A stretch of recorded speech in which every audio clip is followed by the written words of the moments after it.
Coming up on Network Africa. South Africa's President Cyril Ramaphosa opposes what he describes as the unilateral trade tariffs imposed on his country by the United States. At least 11 die, 567 others arrested in Kenya protests as central Nairobi is sealed off.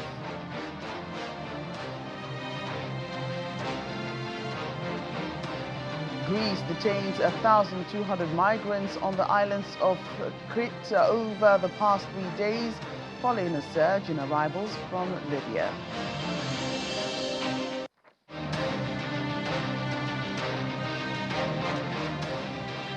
Hello and welcome to the program. I'm Joke Rogers. We begin in South Africa, where President Cyril Ramaphosa has opposed the higher trade tariffs imposed on his country by the United States. On Monday, U.S. President Donald Trump announced that he would subject imports from 14 countries, including South Africa, to 30% tariff from August the 1st. Mr. Trump also gave a warning to countries which side with the policies of BRICS alliance that go against U.S. interests will be hit with an extra tariff.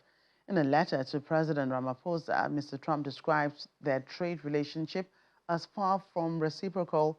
However, the South African leader said the tariffs are unilateral. South Africa is the only African country affected by the move as tensions rise between the two countries. Let's bring in our South Africa correspondent, Innocent Samosa. Innocent, great to see you today. Thanks for joining us on the program. Greetings, colleague, and our viewers around the world. It's good to be alongside you. All right. So could you explain what the tariffs imposed on South Africa are? Yeah, so it goes without saying, colleague, that this is a huge blow for South African industries. I mean, no doubt the tariffs will, impact the likes or a wide range of exporters, including the agricultural sector, the issues around citrus, nuts, and wine. And also, it will impact minerals and also, vehicle parts. But we do know, colleague, that the people are warning that this is experts are warning that the citrus sector, it will lose around 35,000. It will shed around 35,000 jobs if this indeed come to effect. So it does. It's a huge blow for South African industries. But again, it does seem as though maybe there's still a room for Washington and Pretoria to discuss, the trade issues. But I doubt this will happen because of the challenging and turbulent SA-USA relations in recent times, Joke. Right, and South Africa seems to be the only country on the recent list. So you think this could have anything to do with President Ramaphosa's visit to the White House, where he had to debunk President Trump's depiction of the situation with the white farmers in the country? I don't think so. I think the president actually made progress in terms of clarifying some of those myths about the white genocide in South Africa. I guess it also caught them by surprise. All the leaders, the ministers, they didn't see this coming. But I guess, Joke, we find ourselves here today, South Africa being one of the countries in sub-Saharan Africa that is facing this challenge. It's because South Africa is part of the BRICS bloc. And you heard that he said that any country that is in line with the BRICS ideology, that country will get more tariffs. So you would know again, Joke, that South Africa is, for lack of a better term, a junior partner in the BRICS bloc. So it does seem as though America, you take it back to that genocide issues. There was no genocide at all, but it does seem as though there's an agenda from America, and this is sentiment on the ground. It's not my sentiment, Joke. People feel that America wants to remove to take away South Africa's sovereignty. And it doesn't sit well with many South Africans on the ground because they feel that we can still be friends with America, of course, But at the same time, we don't put our eggs in one basket. We can still be friends with our BRICS partners. So I guess the issues come from South Africa being friends with the likes of Russia, Brazil, and China. Okay. Right, and you described, the tariffs on South Africa as a big blow in your earlier comments. How will the tariffs affect trade in the country? Yeah, they will. The likes of automotive and components. You'd know, Joke, that the likes of Volkswagen and BMW, specifically BMW X1 hybrid, South Africa is the only country that produces that car, and 10% is sold locally. A chunk of a percentage is going to the United States. And that means that if South Africa is, if America continues with these tariffs, it would mean that there will be uh, uh, less demand for that particular car. Americans won't buy that car. This could very well be that someone who's working in Pretoria, in Roslyn, they'll then be retrenched because there's no a demand for that particular car. But also the issues around currency and investor confidence, Joke, this will be at the center of that. But also the issues around mining and minerals, because due to lack of less competitiveness. I think also on the good side of it is that the African Continental Free Trade Area will then gain importance, and then it will be a good sign, for South Africa to trade with other African countries. But again, that Africa Continental Free Trade Area is also facing its hurdles. It's going to take time, but again, I guess that window is still open. I wish that window is still open for South Africa and America to basically try to find a common ground with regards to this trade tariffs. Jockey. And apart from President Ramaphosa, who else has reacted to these tariffs by the United States, the new ones? Yeah, so the Minister of Agriculture, that is Mr. John Steenhuisen, reacted to these tariffs, and you would remember that it was supposed to come to effect on the 9th of July, which I guess then they believe that because now it's going to take place it's coming to effect on the 1st of August, it gives them a room to basically engage in terms of finding a common ground. He also mentioned that he's got an attaché in Washington who is basically dealing with the issues that has to do with agriculture. So he hoped that there is still room to discuss through the Department of Trade and Industry, that is Minister Pakstow. So they believe that the engagement will continue in that fashion. But again, Joke, it does seem as though they were caught by surprise, because when they went to Washington and came back to South Africa, though it was a different mood altogether. They felt that they made a point to President Donald Trump in making him understand that there is indeed no genocide in South Africa at all. And apart from condemning the move, I want to get back to what the president has said about this. What else has he said about handling the issue? Well, the president basically he was not happy at all, um, but also South Africa style of diplomacy, and because South Africa believes in multilateralism, they believe that should be debated, not necessarily dealt with it. Um, but I think the challenge here, Joker, is that South Africa is dealing with someone who is basically not understanding. And South Africa wishes that President Trump understands where South Africa stands. But it's difficult because he's someone who has made up his mind. And when he's made up his mind, he's made up his mind. And it becomes difficult for us to convince him. Hence, in the White House, the president essentially said that the question was asked to President Trump to say that what would it take for you to believe that in South Africa there's no genocide?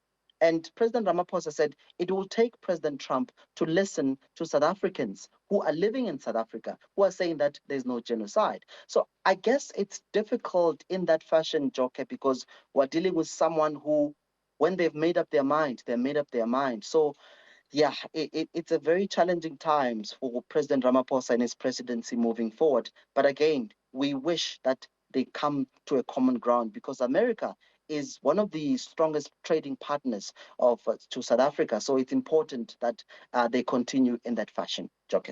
Right. Innocent, thanks again. Thank you so much, colleague. Well, staying with South Africa, of course, issues surrounding the BRICS nations. President Ramaphosa has been in Rio de Janeiro, Brazil, attending the 17th BRICS summit. Hours ago, he charged leaders on the need to strengthen trade and investment ties among BRICS nations. He commended the Brazilian president for organizing an excellent summit and expressed appreciation for the invitation extended to the other outreach countries to be a part of it. The two-day summit focused on a range of issues, including poverty reduction, climate finance, trade, and the impact of artificial intelligence.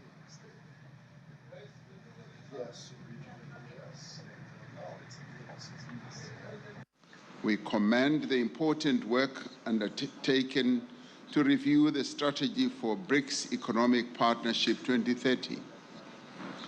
In view of the current geopolitical challenges and trade uncertainties, the strengthening of trade and investment ties between BRICS countries is therefore absolutely essential. The fourth industrial revolution has brought about a new era in the social and economic life of all countries and all people. It has demanded that countries develop new policies and strategies to enable an inclusive, whole-of-society approach. Global institutions and inclusive participation are needed now more than ever. And it is in this regard that the reports that we've just received from the Business Council, from the Women's Business Council, as well as the Civil Society Council, are very important. In the meantime, South Africa's Minister of International Relations and Cooperation, Ronald Lamola, says the country is seeking greater representation of African nations within the BRICS bloc. He was speaking on the sidelines of the 17th summit in Rio de Janeiro, noting that South Africa is aiming for increased participation of these countries, as was the case at the 15th summit held in 2023 in Johannesburg, South Africa, when Egypt formally joined the bloc. He also praised the BRICS' new development bank, which, through its loans, has helped improve infrastructure in South Africa. As recently as the end of August 2024, the institution approved a loan of up to $1 billion to support the development of water and sanitation infrastructure in the country. Away from South Africa and the BRICS meeting now to Kenya, where at least 11 people have been killed and 567 others arrested during anti-government protests in the country. Eyewitnesses claim police opened fire on demonstrators, while hospitals in Nairobi reported receiving bodies with gunshot wounds. Dr. Aaron Sikuku of the Eagle Nursing Home confirms that 2 bodies were brought in and hundreds of protesters gathered outside demanding to take away the bodies. The demonstrations mark the 35th anniversary of the historic Saba Saba, meaning 7/7 protest of the 7th July 1990, which launched Kenya's push for multi-party democracy. Despite the casualties, police released a statement praising their officers for showing what they called exceptional restraint and professionalism in the face of sustained violence and provocation. The statement added that 52 officers and 11 civilians were also wounded in the clashes. Meanwhile, deepfake videos falsely claiming that Kenyan President William Ruto has resigned are making the rounds on social media following the protests. According to an independent fact-checking organization, the video has been viewed more than 1.4 million times on TikTok, raising renewed concerns about the dangers of misinformation during political unrest. The organization says the AI video used manipulated footage from a June 18 event where the president met delegates from Kisumu County in western Kenya at his residence in Nairobi. The AI-generated footage reportedly shows a fabricated Ruto saying, "Kenyans, you have said that President Ruto must go. I agree. I'm a failure and I must go. I was not ready to be president. I just wanted to get rich. I didn't want to be a leader, and I'm ready to go." Welcome back to the program. The United Nations says millions of lives in Sudan are at risk without additional and timely funding. UN spokesman Stefan Dujarric described the situation in El Fasher as appalling, as communities in Sudan are with extreme shortages of food and clean water. According to a joint assessment by humanitarian partners, nearly 40% of children under 5 are now suffering from acute malnutrition, including 11% with severe cases. Water infrastructure in besieged cities has largely collapsed, and the risk of disease outbreaks is rising sharply due to poor sanitation and low vaccination coverage.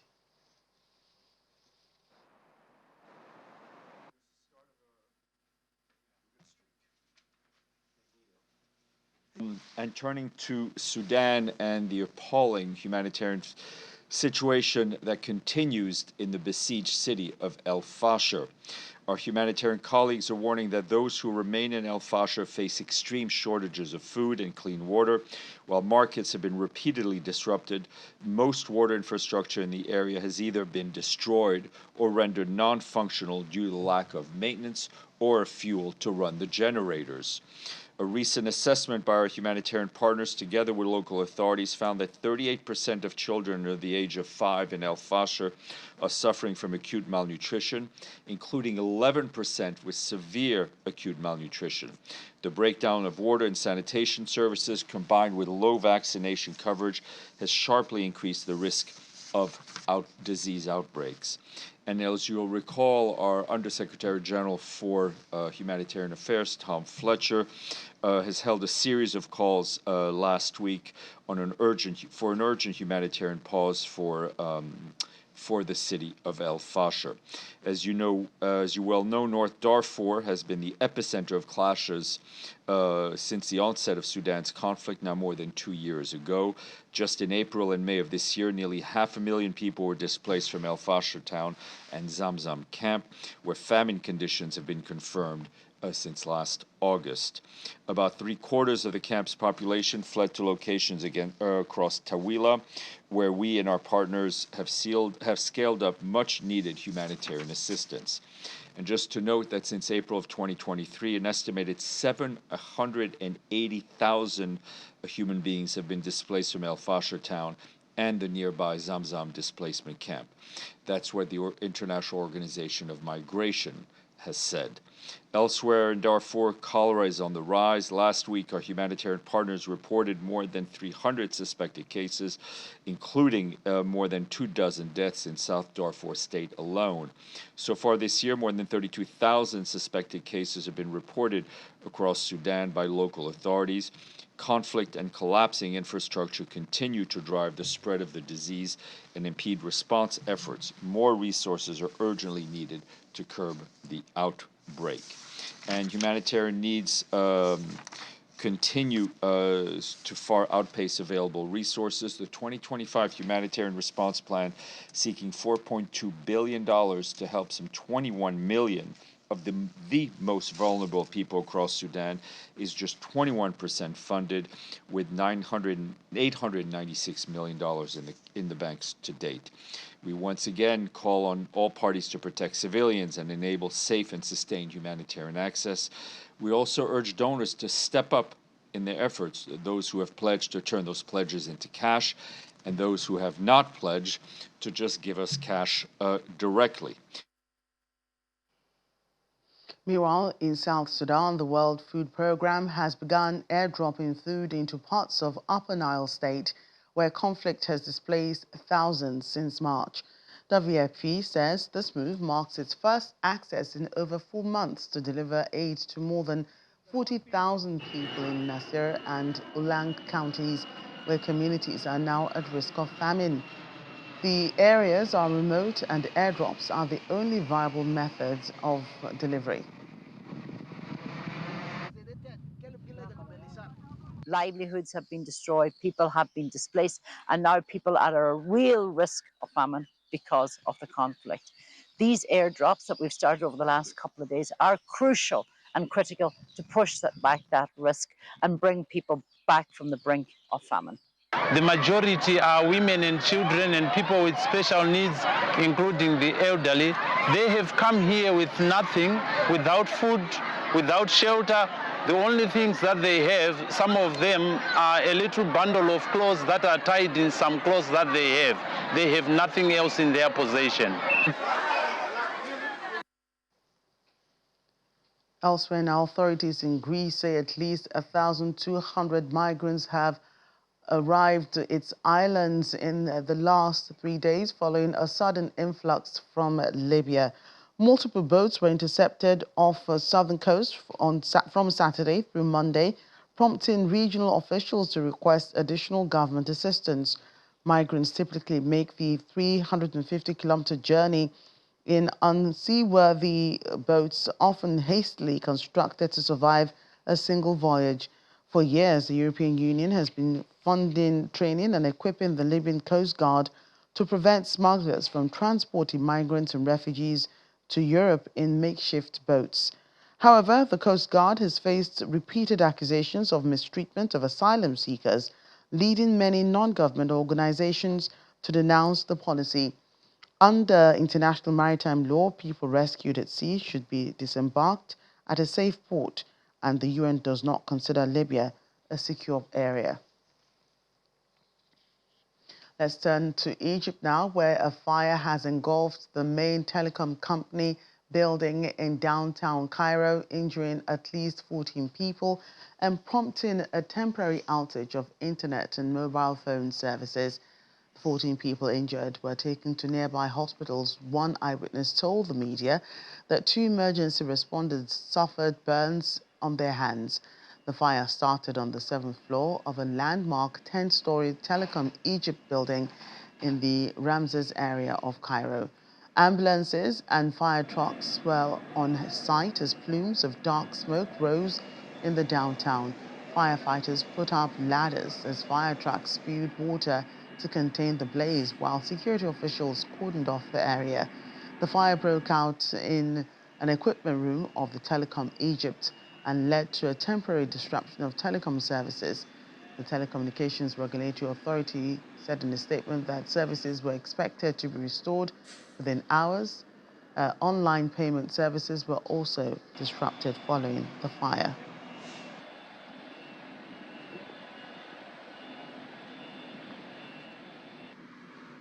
Elsewhere now, the Ministry of Foreign Affairs, Nigerian Ministry of Foreign Affairs, has announced the death of the country's acting head of mission for Guinea-Bissau, Mrs. Zainab Joy Momodu. Mrs. Momodu was reported to have died at a military hospital in the country on Monday, July 7.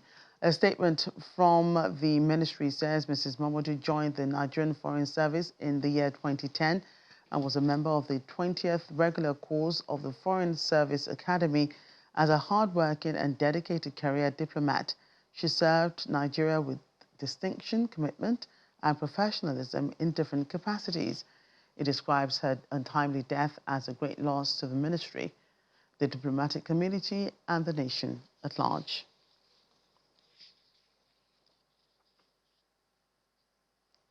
And finally, on the program, a breakthrough in malaria treatment for babies. That is, Swiss pharmaceutical company Novartis has received approval for the Coartem baby, the first ever drug designed specifically to treat malaria.